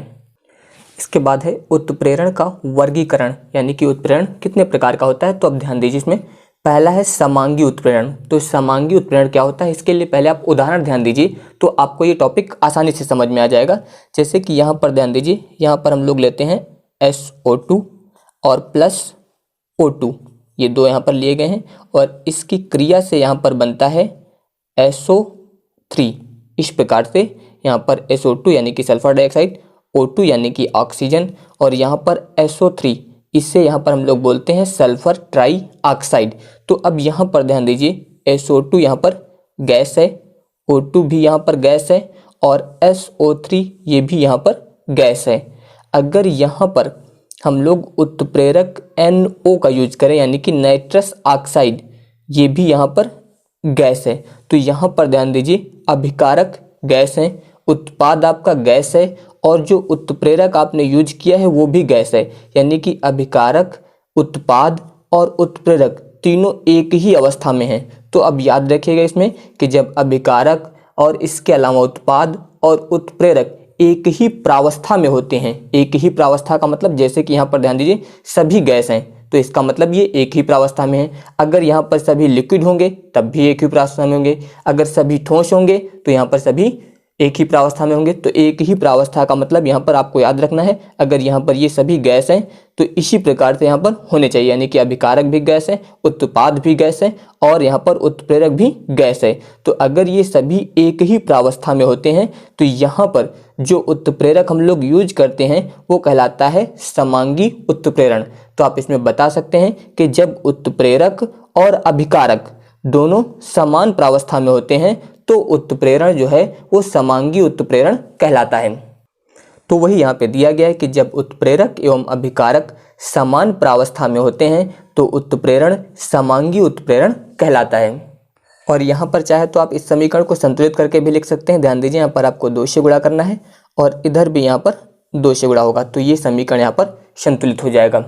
और अब इसी में आप एक पॉइंट और भी ध्यान दीजिए, यहाँ पर जो उत्प्रेरक हम लोगों ने यूज किया था NO यानी कि नाइट्रस ऑक्साइड गैस, अगर इसकी जगह पे हम लोग कोई सॉलिड यूज कर देते हैं यानी कि सॉलिड उत्प्रेरक, तो यहाँ पर ध्यान दीजिए अभिकारक आपका गैस होता, उत्पाद भी गैस होता, लेकिन उत्प्रेरक जो है यहाँ पर क्या हो जाता है सॉलिड यानी कि ठोस। तो उत्प्रेरक यहाँ पर बदल जाता, यानी कि जब उत्प्रेरक और अभिकारक जो है एक ही प्रावस्था में ना हो तो वहाँ पर फिर होता है विषमांगी उत्प्रेरण। तो ध्यान दीजिए, तो इसी प्रकार ध्यान दीजिए विषमांगी उत्प्रेरण। तो यहाँ भी इसका पहले उदाहरण ध्यान दीजिए, जैसा कि अभी आपको बताया गया था SO2 यानी कि गैस, इसके बाद O2 ये भी गैस थी, इसके बाद जो उत्पाद आपका प्राप्त हुआ था यहाँ पर SO3 यानी कि सल्फर ट्राई ऑक्साइड, तो ये तीनों गैस थे। इसको हम लोगों ने संतुलित किया था तो यहाँ पर 2 से गुणा करना था और यहाँ पर भी 2 से गुणा करना था। तो यहाँ पर हम लोगों ने उत्प्रेरक यूज किया था नाइट्रस ऑक्साइड। अगर यहाँ पर हम लोग उत्प्रेरक यूज कर दें प्लेटिनम यानी कि PT, तो ये यहाँ पर एक सॉलिड है, या फिर आप कह सकते हैं V2O5 ये भी यहाँ पर सॉलिड है। तो अगर अब यहाँ पर ध्यान देना आपको, यहाँ पर दोनों अभिकारक जो है वो गैस में है, उत्पाद भी गैस है, लेकिन जो उत्प्रेरक यूज हुआ है वो सॉलिड है। ये अब की बार यहाँ पर गैस नहीं है। तो अब की बार अभिकारक और उत्प्रेरक जो है एक ही प्रावस्था में नहीं है, यानी कि दोनों की अवस्था अलग अलग है। एक गैस है और दूसरा यहाँ पर सॉलिड है। तो जब दोनों अलग अलग होते हैं तो इससे हम लोग बोलते हैं विषमांगी उत्प्रेरण, यानी कि जब उत्प्रेरक और अभिकारक दोनों जो है अलग अलग प्रावस्थाओं में होते हैं तो उससे हम लोग बोलते हैं विषमांगी उत्प्रेरण। तो अब ध्यान दीजिए, वही यहाँ पे लिखा गया है कि जब उत्प्रेरक एवं अभिकारक भिन्न भिन्न प्रावस्थाओं में होते हैं तो उत्प्रेरण विषमांगी उत्प्रेरण कहलाता है। इसके बाद है स्व उत्प्रेरण। तो अब यहाँ पर भी ध्यान दीजिए, पहले इसका आप उदाहरण देख लीजिए तो आपको ये टॉपिक आसानी से समझ में आ जाएगा। तो यहाँ पर जैसे ध्यान दीजिए, यहाँ पर हम लोग अम्लीय पोटेशियम परमैंगनेट द्वारा जो है ऑक्जेलिक अम्ल का ऑक्सीकरण कराएंगे। तो ध्यान दीजिए, यहाँ पर पोटेशियम परमैंगनेट यानी कि KMnO4, तो ये पोटेशियम परमैंगनेट है। यहाँ पर हम लोग H2SO4 की उपस्थिति में यानी कि सल्फ्यूरिक अम्ल की उपस्थिति में जो है ऑक्जेलिक अम्ल यानी कि H2C2O4, तो इस ऑक्जेलिक अम्ल का जो है हम लोग सल्फ्यूरिक अम्ल की उपस्थिति में अम्लीय KMnO4 यानी कि पोटेशियम परमैंगनेट द्वारा ऑक्सीकरण होता है। तो अब ध्यान दीजिए, यहाँ पर इसमें बनता है यहाँ पर K2SO4, फिर प्लस यहाँ पर बनेगा MnSO4 और प्लस CO2 और प्लस H2O। तो यहाँ पर इस अभिकारक द्वारा यहाँ पर ये उत्पाद प्राप्त होते हैं। तो इसमें यहाँ पर ये ऑक्जेलिक अम्ल है, ये सल्फ्यूरिक अम्ल है और ये पोटेशियम परमैंगनेट है। तो यहाँ पर ऑक्जेलिक अम्ल का जो है सल्फ्यूरिक अम्ल की उपस्थिति में पोटेशियम परमैंगनेट द्वारा ऑक्सीकरण होता है यानी कि CO2 में। तो अब इसमें आप यहाँ पर ध्यान दीजिए, यहाँ पर आपका ये बना है MnSO4, इससे हम लोग यहाँ पर बोलते हैं मैग्नस सल्फेट। तो अब इसमें ध्यान दीजिए, पहले तो इसे ध्यान दीजिए, अगर इसे हम लोग संतुलित कर दें तो संतुलित करेंगे तो यहाँ पर 2 से गुणा हो जाएगा, इसमें यहाँ पर 3 से गुणा होगा, यहाँ पर 5 से गुणा होगा, इसके अलावा इसमें यहाँ पर 2 से गुणा होगा, इसमें 10 से, और इसके बाद यहाँ पर 8 से। तो यहाँ पर हम लोगों ने इस समीकरण को संतुलित कर दिया। अगर आपको समीकरण संतुलित करना नहीं आता तो इसके लिए आप मुझे कमेंट बॉक्स में बता सकते हैं। तो अब ध्यान दीजिए इसमें, तो यहाँ पर जो अभिक्रिया होती है ये पहले प्रारंभ में धीरे होती है, यानी कि बहुत ही धीरे धीरे होती है, और इसके बाद इस अभिक्रिया में जो उत्पाद बनता है यानी कि MnSO4, तो इसमें यहाँ पर जो Mn2+ आयन होता है, यहाँ पर ये जो मैग्नीज सल्फेट बना था इसमें Mn2+ जो होगा ये इस अभिक्रिया के लिए उत्प्रेरक का कार्य करता है। याद रखिएगा, यहाँ पर ये जो है इस अभिक्रिया के लिए उत्प्रेरक यानी कि स्व उत्प्रेरक का कार्य करता है। तो यहाँ पर ध्यान दीजिए, ये अभिकारक थे और यहाँ पर ये उत्पाद थे। तो यहाँ पर उत्पाद जो है ये स्वयं उत्प्रेरक का कार्य कर रहा है। तो ध्यान दीजिए, यहाँ पर जो उत्पाद था आपका ये स्वयं उत्प्रेरक का कार्य कर रहा है, यानी कि इसमें जो Mn है ये 2+ ये यहाँ पर उत्प्रेरक का कार्य करता है। तो अभिक्रिया का वेग यहाँ पर क्या होता है, बढ़ जाता है। तो यहाँ पर Mn2+ जो है ये स्व उत्प्रेरक का कार्य कर रहा है। तो आपको याद रखना है कि वह रासायनिक अभिक्रिया जिसमें बना उत्पाद, जैसे कि यहाँ पर बना था मैग्नीज सल्फेट, तो वह रासायनिक अभिक्रिया जिसमें बना उत्पाद जो है वो रासायनिक अभिक्रिया के लिए जो है उत्प्रेरक का कार्य करता है, इससे हम लोग बोलते हैं स्व उत्प्रेरक। याद रखिएगा कि रासायनिक अभिक्रिया में बने उत्पाद में जो है उत्प्रेरक का कार्य करता है, यानी कि रासायनिक अभिक्रिया में जो उत्पाद बनता है वो उत्पाद जो है उत्प्रेरक का कार्य करता है, तो इसे हम लोग बोलते हैं स्व उत्प्रेरण। तो अब ध्यान दीजिए, वही यहाँ पे लिखा गया है कि जब किसी रासायनिक अभिक्रिया में बना कोई उत्पाद उस रासायनिक अभिक्रिया के लिए उत्प्रेरक का कार्य करता है तो इसे स्व उत्प्रेरण कहते हैं। इसके बाद है प्रेरित उत्प्रेरण। तो इसके लिए आप उदाहरण ध्यान दीजिए। पहले प्रेरित उत्प्रेरण होता क्या है, तो जैसे यहाँ पर ध्यान दीजिए, यहाँ पर एक अभिकारक हम लोग लेते हैं Na2SO3, इसे हम लोग यहाँ पर बोलते हैं सोडियम सल्फाइड। इसके अलावा दूसरा अभिकारक लेते हैं Na2AsO3, इससे हम लोग बोलते हैं सोडियम आर्सेनाइट। तो यहाँ पर ध्यान दीजिए, ये दोनों अभिकारक जो है जब अलग अलग हों, यानी कि इन दोनों अभिकारकों का अलग अलग जो है वायु द्वारा ऑक्सीकरण नहीं होता है, यानी कि जब तक ये दोनों अभिकारक अलग अलग होते हैं तब तक इन दोनों का जो है वायु द्वारा ऑक्सीकरण नहीं होता है, यानी कि ये दोनों जो है अभिकारक क्रिया करके उत्पाद नहीं बनाते हैं। जब ये दोनों अभिकारक अलग अलग होते हैं तो ये दोनों जो है क्रिया करके उत्पाद नहीं बनाते हैं। लेकिन जब इन दोनों को साथ में मिला दिया जाए, यानी कि यहाँ पर ध्यान दीजिए Na2SO3 और फिर प्लस Na2ASO3, तो जब यहाँ पर इसे हम लोग वायु द्वारा ऑक्सीकृत कराते हैं तो यहाँ पर इन दोनों का ऑक्सीकरण हो जाता है, यानी कि यहाँ पर बनता है Na2SO4 और प्लस Na2ASO4। तो यहाँ पर ध्यान दीजिए, जब तक ये दोनों अभिकारक अलग अलग यानी कि पृथक पृथक होते हैं तब तक इन दोनों के द्वारा कोई उत्पाद नहीं बनता है। लेकिन जब ये दोनों स्वयं मिल जाते हैं, यानी कि जब दोनों को एक साथ क्रिया कराते हैं तो इन दोनों का जो है ऑक्सीकरण हो जाता है, यानी कि Na2SO3 का ऑक्सीकरण Na2SO4 में और Na2ASO3 का Na2ASO4 में हो जाता है। तो जब तक ये दोनों अलग अलग थे तब तक इन दोनों में कोई क्रिया नहीं हुई थी, यानी कि कोई उत्पाद नहीं बना था। तो अब आपको इसमें ये याद रखना है कि जब किसी रासायनिक अभिक्रिया में दो अभिकारक जो है इस प्रकार लिए गए हों कि दोनों अलग अलग रूप से क्रिया कारक द्वारा क्रिया करके जो है उत्पाद ना बनाते हों, यानी कि जब तक दोनों अलग अलग हैं वो क्रिया करके उत्पाद ना बनाते हों, परंतु जब दोनों को मिलाकर, यानी कि जब दोनों को मिला करके क्रिया कराई जाती है तो यहाँ पर जो है दोनों ही उत्पाद में परिवर्तित हो जाते हैं। जब तक दोनों अलग अलग थे तब तक कोई उत्पाद नहीं बना था। जब दोनों को मिलाकर यहाँ पर अभिक्रिया कराई जाती है तो दोनों ही अभिकारक जो थे वो दोनों ही उत्पाद में परिवर्तित हो जाते हैं। तो ये घटना जो है कहलाती है प्रेरित उत्प्रेरण। याद रखिएगा, जब दो अभिकारक अलग अलग लिए गए हों तो वो दोनों क्रिया करके जो है अभिकारक यानी कि उत्पाद नहीं बनाते हैं, लेकिन जब उन दोनों को मिला करके क्रिया कराई जाती है तो दोनों के दोनों अभिकारक जो है वो उत्पाद में परिवर्तित हो जाते हैं। तो ये घटना कहलाती है यहाँ पर प्रेरित उत्प्रेरण। तो याद रखिएगा, यहाँ पर ये सोडियम आर्सेनाइड था, इसके अलावा यहाँ पर ये सोडियम सल्फाइड था, यानी कि सोडियम आर्सेनाइड विलयन का जो है वायु द्वारा ऑक्सीकरण ऐसे नहीं होता है, परंतु जब सोडियम सल्फाइड के साथ इसे हम लोग मिला देते हैं तो यहाँ पर दोनों का दोनों जो है ऑक्सीकरण हो जाता है।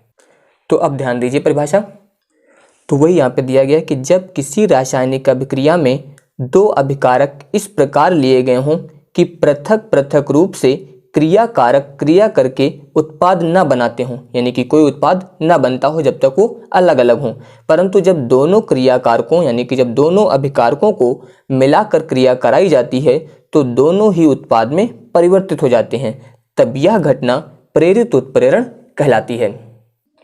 इसके बाद है उत्प्रेरक वर्धक। तो अब ध्यान दीजिए, उत्प्रेरक वर्धक क्या होता है। जैसे अभी आपको शुरुआत में बताया गया था यहाँ पर कि जैसे एक अभिक्रिया है, यानी कि A+B, यहाँ पर दो अभिकारक थे और इससे यहाँ पर आपका उत्पाद बना था C, और इस अभिक्रिया में हम लोगों ने उत्प्रेरक यूज किया था D।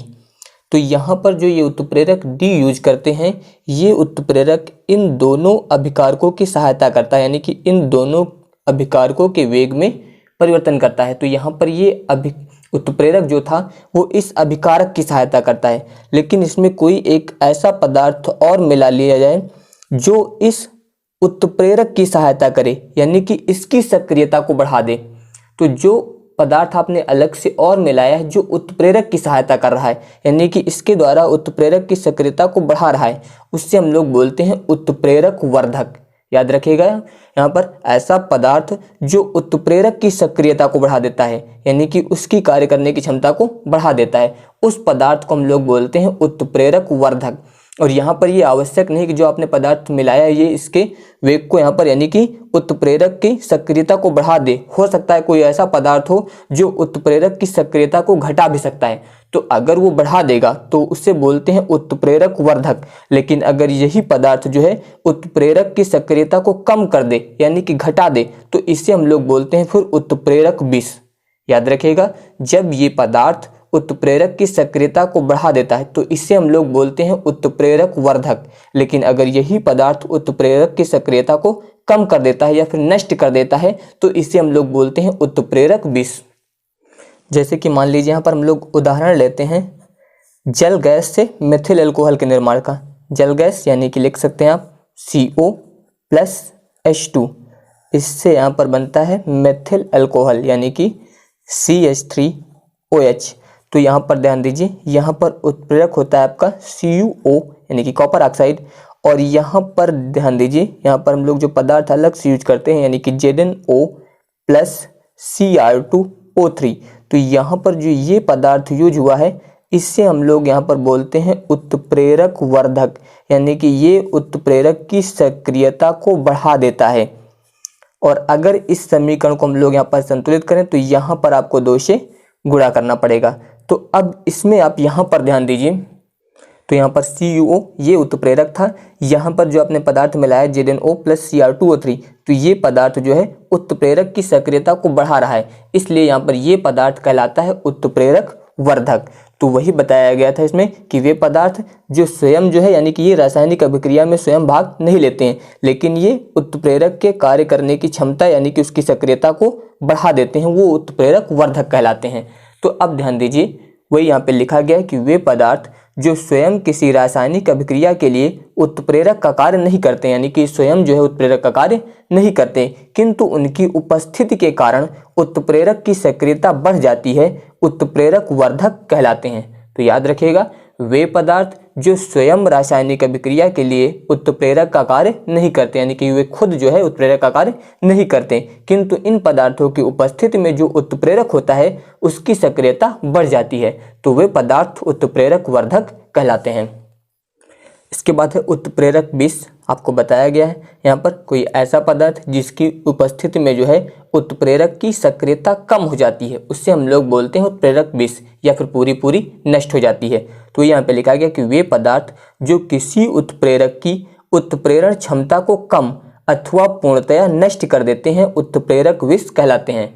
याद रखिएगा कि वे पदार्थ जो किसी उत्प्रेरक की उत्प्रेरण क्षमता यानी कि सक्रियता को कम कर देते हैं या पूरा नष्ट यानी कि समाप्त कर देते हैं, उत्प्रेरक विष कहलाते हैं। इसमें आप उदाहरण के लिए बता सकते हैं, जो आर्सेनिक के यौगिक होते हैं वो प्लेटिनम की उत्प्रेरक क्षमता को नष्ट कर देते हैं। याद रखिएगा, आर्सेनिक के यौगिक प्लेटिनम की उत्प्रेरक क्षमता को नष्ट कर देते हैं। चाहे तो आप यहाँ पर ये लिख भी सकते हैं। तो ध्यान दीजिए, यहाँ पर आप इसमें उदाहरण में बता सकते हैं कि आर्सेनिक के यौगिक प्लेटिनम की उत्प्रेरक क्षमता को नष्ट कर देते हैं। इसमें क्वेश्चन लिया गया है कि निम्नलिखित पर टिप्पणी लिखिए। ध्यान दीजिए, पहला दिया गया है हार्डी-सुलजे नियम, दूसरा है स्वर्ण संख्या और तीसरा है विद्युत कण संचलन। तो यहाँ पर ये 3 टॉपिक लिए गए हैं और ये तीनों टॉपिक रिपीटेड हैं, यानी कि ये बोर्ड परीक्षा में रिपीट होते रहते हैं। ध्यान दीजिए, जैसा कि आगे लिखा है मैंने कि ये किस किस सन में पूछे गए हैं। तो ये सभी क्वेश्चन यानी कि ये सभी टॉपिक जो है बोर्ड परीक्षा में रिपीट होते रहते हैं, यानी कि अक्सर आते रहते हैं। तो ये बोर्ड परीक्षा की दृष्टि से बहुत ही महत्वपूर्ण है। तो इसमें पहला आपका है हार्डी-सुलजे नियम, दूसरा है स्वर्ण संख्या और तीसरा है विद्युत कण संचलन। तो अब ध्यान दीजिए, इसमें पहला है हार्डी-सुलजे नियम। तो इसमें आपको ये पॉइंट याद रखना है कि स्कंदन क्षमता प्रोपोर्शनल टू आवेशित आयन, यानी कि स्कंदन क्षमता जो है वो आवेशित आयन पर निर्भर करती है, यानी कि आवेश पर निर्भर है स्कंदन क्षमता। तो पहले आप स्कंदन समझ लेने कि स्कंदन क्या होता है। तो स्कंदन के बारे में आप बता सकते हैं कि जब 2 विपरीत आवेशित द्रव विरोधी सालों यानी कि द्रव विरोधी कोलाइडी विलयनों को परस्पर उचित अनुपात में मिलाने पर दोनों कोलाइडी विलयन जो है वो एक दूसरे को अवक्षेपित कर देते हैं, तो इनका पारस्परिक जो है स्कंदन कहते हैं। तो आपको स्कंदन याद रखना है। फिर से ध्यान दीजिए कि 2 विपरीत आवेशित द्रव विरोधी सालों कहते हैं, या फिर इसे आप बोल सकते हैं कोलाइडी विलयन। तो द्रव विरोधी कोलाइडी विलयनों को परस्पर उचित अनुपात में मिलाने पर दोनों कोलाइडी विलयन जो है वो एक दूसरे को अवक्षेपित कर देते हैं, तो इनका पारस्परिक स्कंदन कहते हैं। तो स्कंदन आप समझ गए। तो यहाँ पर दिया गया है कि स्कंदन क्षमता जो है वो आवेश पर निर्भर है, यानी कि अगर आप आवेश बढ़ाएंगे तो स्कंदन क्षमता जो है बढ़ेगी। तो ये नियम इसी पर आधारित है। तो अब ध्यान दीजिए, इसमें लिखा गया है इस नियमानुसार विपरीत आवेशित आयन की संयोजकता जितनी अधिक होती है, इसमें लिखा गया है विपरीत आवेशित आयन की संयोजकता जो है वो जितनी अधिक होती है कोलाइडी विलयन के लिए इसकी स्कंदन क्षमता भी उतनी ही अधिक होती है। तो अभी बताया गया स्कंदन क्षमता जो है वो आवेश पर निर्भर है। तो इसीलिए इसमें बताया गया कि विपरीत आवेशित आयन की जो संयोजकता है वो जितनी अधिक होती है, आवेशित आयन की संयोजकता जितनी ज्यादा होगी, कोलाइडी विलयन के लिए इसकी स्कंदन क्षमता भी जो है उतनी ही अधिक होगी, क्योंकि ये दोनों जो है एक दूसरे पर निर्भर है। तो ये आपको याद रखना है। तो इसमें यही बताया गया था कि विपरीत आवेशित आयन की संयोजकता जो है जितनी अधिक होगी, कोलाइडी विलयन के लिए इसकी स्कंदन क्षमता भी जो है उतनी ही अधिक होती है। तो इसमें उदाहरण ध्यान दीजिए। पहले हम लोग धनावेशित साल के लिए लिखेंगे। तो धनावेशित साल के लिए इसका जो क्रम होता है, अब वो ध्यान दीजिए आप, PO4 की पावर 3-, इसके अलावा अगला SO4 की पावर 2-, फिर अगला है Cl की पावर -। तो अब ध्यान दीजिए इसमें आवेश यहाँ पर माइनस, यहाँ पर 2- और यहाँ पर 3-। तो आवेश की मात्रा आपकी इस तरह बढ़ रही है, यानी कि इसका क्रम जो होगा वो ऐसा होगा। अभी आपको बताया गया है पर स्कंदन क्षमता जो है वो आवेश पर निर्भर है। तो यहाँ पर आवेश की मात्रा जैसे जैसे बढ़ती जाएगी, आपको ये क्रम उसी अनुपात में लेना है। यहाँ पर तो PO4 3-, फिर SO4 2- और फिर Cl-। तो आपको ये क्रम ध्यान रखना है, यहाँ पर 3-, 2- और फिर यहाँ पर माइनस। तो जैसे जैसे आवेश की मात्रा बढ़ती जाएगी, ये क्रम उसी और आपको लेना है। तो ये क्रम जो होगा वो धनावेशित चाल के लिए हो जाएगा। इसके बाद ऋणावेशित चाल के लिए ध्यान दीजिए, और यहाँ पर ध्यान रखना धनावेशित चाल में यहाँ पर जो आवेश की मात्रा होती है वो माइनस होती है, और ऋणावेशित चाल में ध्यान दीजिए यहाँ पर होगा Al3+, इसके अलावा होता है Ba2+, और फिर होता है Na+। तो यहाँ पर भी ध्यान दीजिए आवेश जो है वो 3+, 2+ फिर प्लस। तो यहाँ पर आवेश बढ़ रहा है इस प्रकार, पहले ज़्यादा, तो इसका क्रम भी जो होगा वो इस प्रकार से लिया जाएगा, क्योंकि अभी आपको बताया गया स्कंदन क्षमता जो है वो आवेश पर निर्भर है। यानी कि अगर आवेश जो होगा, आवेशित आयन की संयोजकता जो अधिक होगी, तो कोलाइडी विलयन के लिए स्कंदन क्षमता भी अधिक हो जाएगी। इसलिए इसका क्रम जो होगा वो इस प्रकार से होगा। आपको यहाँ पर आवेश की मात्रा याद रखना है, प्लस, फिर 2+ और 3+, इसलिए ये इसका बढ़ता हुआ क्रम हो जाएगा। तो ये इस प्रकार से आप लिख सकते हैं। तो ये हार्डी-सुलजे का नियम जो है बोर्ड परीक्षा की दृष्टि से बहुत ही महत्वपूर्ण है। तो इसके बाद है स्वर्ण संख्या। तो अब ध्यान दीजिए इसका एक सूत्र लिखा गया है यहाँ पर, रक्षण क्षमता प्रोपोर्शनल टू 1 स्वर्ण संख्या, यानी कि रक्षण क्षमता जो है वो स्वर्ण संख्या के व्युत्क्रमानुपाती क्रमानुपाती दी गई है। तो आप बता सकते हैं कि स्वर्ण संख्या जो है वो रक्षण क्षमता के व्युत्क्रमानुपाती क्रमानुपाती होती है। तो आप इससे भी परिभाषा लिख सकते हैं इस सूत्र का प्रयोग करके कि स्वर्ण संख्या रक्षण क्षमता के व्युत्क्रमानुपाती क्रमानुपाती होती है। यानी कि ध्यान दीजिए जब आप स्वर्ण संख्या का मान बढ़ाएंगे, जब स्वर्ण संख्या बढ़ेगी तो रक्षण क्षमता जो है वो घट जाएगी, और जब आप स्वर्ण संख्या घटाएंगे तो उस समय रक्षण क्षमता जो है वो बढ़ जाएगी। यानी कि दोनों एक दूसरे के विपरीत यानी कि व्युत्क्रमानुपाती क्रमानुपाती हैं। इसलिए आप इससे परिभाषा बना सकते हैं कि स्वर्ण संख्या जो है वो रक्षण क्षमता के व्युत्क्रमानुपाती क्रमानुपाती होती है, क्योंकि इसमें बताया गया है कि स्वर्ण संख्या जो है वो जितना अधिक होगी, रक्षण क्षमता जो है उतनी ही कम हो जाएगी। इसके अलावा स्वर्ण संख्या जितना कम होगी, रक्षण क्षमता जो है उतनी ही अधिक हो जाएगी। इसके अलावा जो दूसरी परिभाषा दी गई है आपको ध्यान दीजिए, इसमें लिखा गया है द्रव स्नेही कोलाइड की मिलीग्राम में वह मात्रा जो दिए हुए स्वर्ण के कोलाइडी विलयन के 10 मिली में उपस्थित होने पर उसका 1 मिली 10% NaCl विलयन द्वारा स्कंदन होने से रक्षण करती है, स्वर्ण संख्या कहलाती है। तो ये टॉपिक थोड़ा सा कठिन है, आप इसे 2-3 बार जब पढ़ेंगे तो आपको ये आसानी से समझ में आ जाएगा। तो फिर से ध्यान दीजिए एक बार, इसमें लिखा गया है कि द्रव स्नेही कोलाइड की मिलीग्राम, तो जो द्रव स्नेही कोलाइड लिया गया है उसकी मिलीग्राम में वह मात्रा आपको लेनी है जो दिए हुए स्वर्ण के कोलाइडी विलयन के 10 ml में उपस्थित होने पर उसका 1 ml जो है वो 10% NaCl विलयन द्वारा स्कंदन होने से रक्षण करती है, तो स्वर्ण संख्या कहलाती है। और इसमें दिया गया है कि अतः द्रव स्नेही कोलाइड को रक्षी कोलाइड जो है कहते हैं। जो द्रव स्नेही कोलाइड है इसे आप रक्षी कोलाइड भी कह सकते हैं, यानी कि रक्षी कोलाइड भी कहते हैं। तो आप यहाँ भी बता सकते हैं कि रक्षी कोलाइड की मिलीग्राम में वह मात्रा जो दिए हुए स्वर्ण के कोलाइड विलयन के 10 मिली में उपस्थित होने पर उसका 1 ml 10% NaCl विलयन द्वारा स्कंदन होने से रक्षण करती है, स्वर्ण संख्या कहलाती है।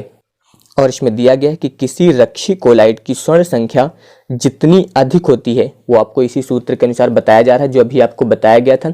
तो वही इसमें बताया गया है कि किसी रक्षी कोलाइड की स्वर्ण संख्या जो है जितनी अधिक होगी उसकी स्कंदन शक्ति ही उतनी ही कम होगी, यानी कि रक्षण क्षमता यानी कि उसकी स्कंदन शक्ति जो है वो कम हो जाएगी। जब रक्षण क्षमता जो है कम होगी तो उसकी स्कंदन शक्ति जो है उतनी ही कम हो जाएगी। अतः रक्षी कोलाइड की स्वर्ण संख्या बढ़ने पर उसकी रक्षण क्षमता जो है वो घट जाती है। जैसे जैसे स्वर्ण संख्या बढ़ेगी रक्षण क्षमता घट जाएगी, क्योंकि आपको बताया गया स्वर्ण संख्या जो है वो रक्षण क्षमता के व्युत्क्रमानुपाती है।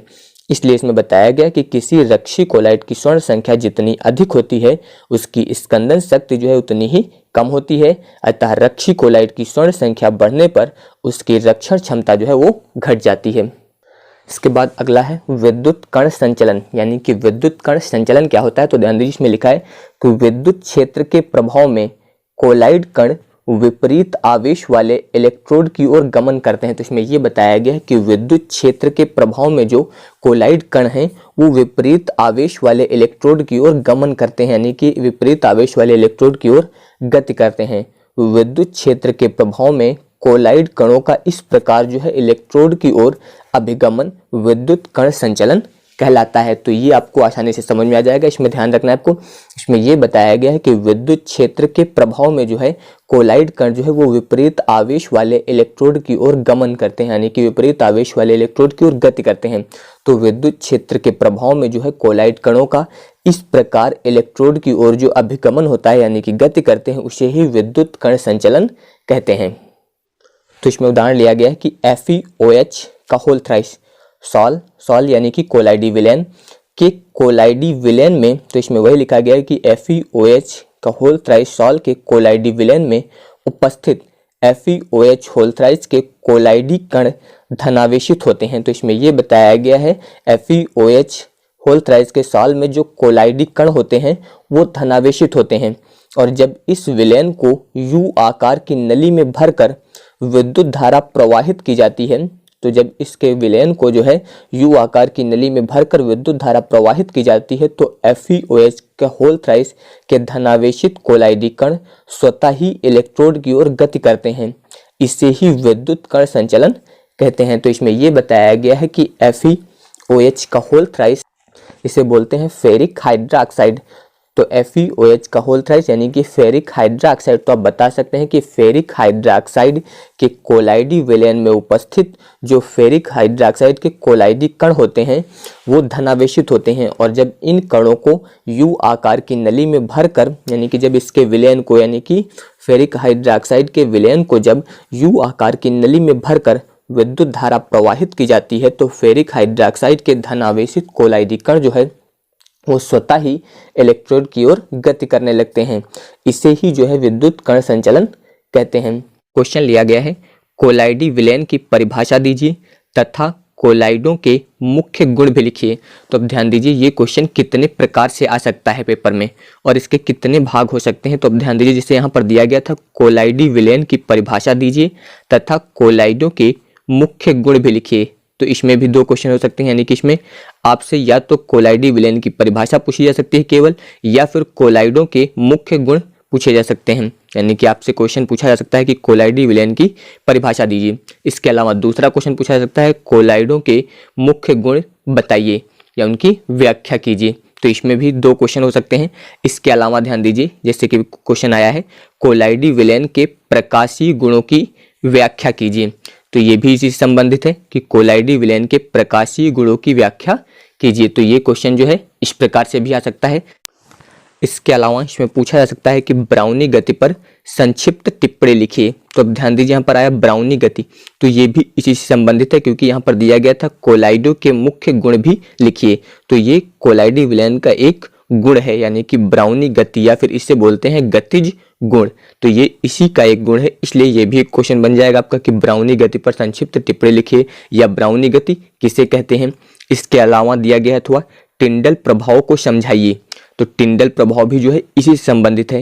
इसमें ध्यान दीजिए दिया गया था कोलाइडी विलेन के प्रकाशीय गुणों की व्याख्या कीजिए। तो टिंडल प्रभाव जो है ये प्रकाशीय गुण होता है कोलाइडी विलेन का। तो अब ध्यान रखिएगा ब्राउनी गति जो है वो गतिज गुण और टिंडल प्रभाव जो है वो प्रकाशीय गुण होता है। तो अब ध्यान दीजिए, एक ही क्वेश्चन में आपके करीब 5 क्वेश्चन बन गए हैं। जैसे कि पहला था कोलाइडी विलयन की परिभाषा दीजिए तथा कोलाइडो के मुख्य गुण भी लिखिए। तो इसमें आपके 2 क्वेश्चन। इसके अलावा कोलाइडी विलयन के प्रकाशीय गुणों की व्याख्या कीजिए। इसके अलावा ब्राउनी गति पर संक्षिप्त टिप्पणी लिखिए और टिंडल प्रभाव को समझाइए। तो यहाँ पर ब्राउनी गति और टिंडल प्रभाव ये दोनों क्वेश्चन जो है ये कोलाइडी विलयन के मुख्य गुण से संबंधित हैं, यानी कि ये कोलाइडी विलयन के जो है मुख्य गुण होंगे। तो अब ध्यान दीजिए, इसमें पहले दिया गया था कोलाइडी विलयन की परिभाषा दीजिए। तो पहले कोलाइडी विलयन की परिभाषा, तो इसमें दिया गया है वह विलयन जिसकी अवस्था विलयन में उपस्थित कणों तथा अणुओं के आकार पर निर्भर करती है कोलाइडी विलयन कहलाता है। तो इसमें आपको याद रखना है, इसमें यह बताया गया कि वह विलयन जिसकी अवस्था, यानी कि जो वह विलयन जिसकी अवस्था जो है वो विलयन में उपस्थित कणों तथा अणुओं के आकार पर निर्भर करती है, वो विलयन जो है कोलाइडी विलयन कहलाता है। तो ये बहुत ही आसानी से आपको याद हो जाएगी परिभाषा।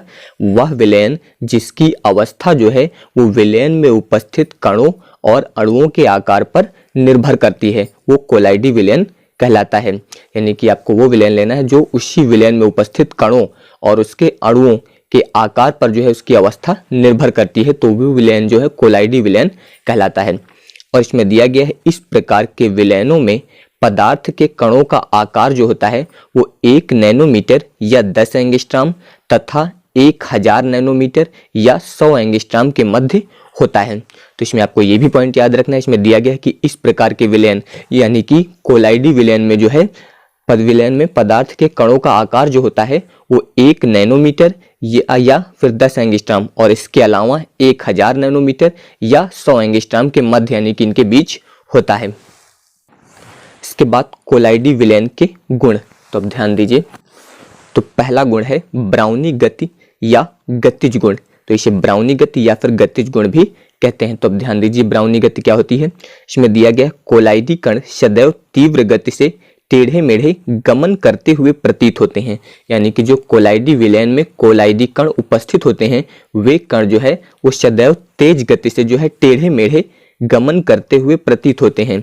जब इनका किसी अति सूक्ष्मदर्शी से निरीक्षण किया जाता है, यानी कि जब इन कणों को किसी अति सूक्ष्मदर्शी द्वारा देखा जाता है तो कोलाइडी कणों का तीव्र गति से टेढ़े मेढ़े चलना जो है वो ब्राउनी गति कहलाता है। यानी कि कोलाइडी कण जो होते हैं वो तेज गति से टेढ़े मेढ़े जो चलते हैं उसे ही ब्राउनी गति कहते हैं। तो ध्यान दीजिए, यहाँ पर ये फिगर बनाया गया है। यहाँ पर गति की दिशा ध्यान दीजिए, पहले ये, फिर इसके बाद इस प्रकार, फिर ये और फिर इस प्रकार बनाया गया है। यानी कि ये गति जो होगी वो ब्राउनी गति होगी, क्योंकि यहाँ पर ये कोलाइडी कण की स्थिति को टेढ़ा मेढ़ा दिखाया गया है। तो आपको याद रखना है कि कोलाइडी कण जो होते हैं वो सदैव तेज गति से टेढ़े मेढ़े गमन करते हुए प्रतीत होते हैं, यानी कि गमन करते हुए दिखाई देते हैं। और जब इनका किसी अति सूक्ष्मदर्शी से निरीक्षण किया जाता है तो कोलाइडी कणों का तेज गति से टेढ़े मेढ़े चलना जो है वो ब्राउनी गति कहलाता है। इसके अलावा इसमें दिया गया चूंकि इस गति का निरीक्षण सर्वप्रथम रॉबर्ट ब्राउन ने किया था, यानी कि इस गति का निरीक्षण जो है सर्वप्रथम रॉबर्ट ब्राउन ने किया था, इसलिए इसे उनके नाम पर ब्राउनी गति कहते हैं। तो याद रखिएगा, ब्राउनी गति यानी कि गतिज गुण को जो है रॉबर्ट ब्राउन के नाम पर जो है ब्राउनी गति कहा जाता है। तो आपको इसमें मुख्य पॉइंट इतना याद रखना है कि कोलाइडी कण जो होते हैं वो सदैव टेढ़े मेढ़े तेज गति से जो है गमन करते हुए प्रतीत होते हैं। और जब इनको अति सूक्ष्मदर्शी की सहायता से देखा जाता है तो कोलाइडी कणों का जो है तेज गति से टेढ़े मेढ़े चलना जो है वही ब्राउनी गति कहलाता है। और इसका निरीक्षण जो है सर्वप्रथम रॉबर्ट ब्राउन ने किया था, इसलिए इसे जो है उनके नाम पर ही ब्राउनी गति कहते हैं। तो इससे भी एक क्वेश्चन बन सकता है, यानी कि आपसे पूछा जा सकता है कि कोलाइडी विलयन के गतिज गुण की व्याख्या कीजिए। तो अगर गतिज गुण की व्याख्या के लिए आया तो भी आपको इसी को लिखना है यहाँ पर, यानी कि ब्राउनी गति के बारे में बताना है। इसके बाद है टिंडल प्रभाव या प्रकाशीय गुण। तो अब ध्यान दीजिए, इसमें टिंडल प्रभाव क्या होता है। तो इसमें दिया गया है कि अंधेरे में रखे कोलाइडी विलयन में से जब तीव्र प्रकाश पुंज प्रवाहित करते हैं, यानी कि अगर अंधेरे में कहीं कोलाइडी विलयन रखा गया है और उसमें से जब तेज प्रकाश पुंज जो है वो प्रवाहित करते हैं तो इन किरणों का मार्ग जो है वो नीले प्रकाश द्वारा दृश्यमान हो जाता है। यानी कि इन किरणों का मार्ग जो है वो नीले प्रकाश द्वारा देखा जा सकता है। तो इसमें ये बताया गया कि अंधेरे में रखे हुए कोलाइडी विलयन में से जब तेज प्रकाश पुंज प्रवाहित करते हैं तो इन किरणों का मार्ग जो है वो नीले प्रकाश द्वारा दृश्यमान हो जाता है। और इसमें दिया गया तथा एक शंकु जैसी आकृति प्राप्त होती है। तो यहाँ पर ये नीले प्रकाश द्वारा जो है दृश्यमान होता है और एक शंकु जैसी आकृति जो है वो प्राप्त होती है। इस प्रभाव को जो है सबसे पहले टिंडल ने देखा था, इसलिए शंकु जैसी आकृति को टिंडल शंकु तथा इस प्रभाव को टिंडल प्रभाव कहते हैं। तो यहाँ पर ध्यान दीजिए, ये टिंडल प्रभाव का फिगर बताया गया है। यहाँ पर ध्यान दीजिए, ये कोलाइडी विलयन है। यहाँ पर इसके ऊपर यहाँ पर ध्यान दीजिए, ये सूक्ष्मदर्शी है जिसके द्वारा आपको इसमें देखना है विलयन में। इसके अलावा ध्यान दीजिए, यहाँ पर ये प्रकाश स्रोत लगा है। अभी आपको बताया गया इन किरणों का मार्ग जो है नीले प्रकाश द्वारा दृश्यमान हो जाता है। तो यहाँ पर ये प्रकाश स्रोत लगाया गया है। अब इसके अलावा ध्यान दीजिए, यहाँ पर ये कोलाइडी विलयन था, ये सूक्ष्मदर्शी हो गई, यहाँ पर ये प्रकाश स्रोत हो गया। तो ध्यान दीजिए, यहाँ पे जो प्रकाश था वो जब इस विलयन से होकर गुजरा तो यहाँ पर ये प्रकीर्णित प्रकाश दिखाया गया है। इसके अलावा ध्यान दीजिए, यहाँ पे लिखा गया टिंडल चमकदार शंकु। तो यहाँ पर ये टिंडल चमकदार एक शंकु प्राप्त होता है। तो ये जो है टिंडल प्रभाव का फिगर हो जाएगा। तो इसी से संबंधित यहाँ पर आपको बताया गया। तो अब ध्यान दीजिए, इसमें आपको बताया गया था, तो इसमें आपको बताया गया कि अंधेरे में रखे हुए कोलाइडी विलयन में से जब तीव्र प्रकाश पुंज प्रवाहित करते हैं, यानी कि तेज प्रकाश पुंज जो है वो प्रवाहित करते हैं, तो इन किरणों का मार्ग जो होता है वो नीले प्रकाश द्वारा दृश्यमान हो जाता है तथा एक शंकु जैसी आकृति जो है वो प्राप्त होती है। और इस प्रभाव को जो है सबसे पहले टिंडल ने देखा था, इसलिए शंकु जैसी आकृति को टिंडल शंकु तथा इस प्रभाव को टिंडल प्रभाव कहते हैं। तो अगर आप सभी को ये वीडियो पसंद आया हो तो इस वीडियो को लाइक, शेयर और चैनल को सब्सक्राइब जरूर करिएगा। धन्यवाद।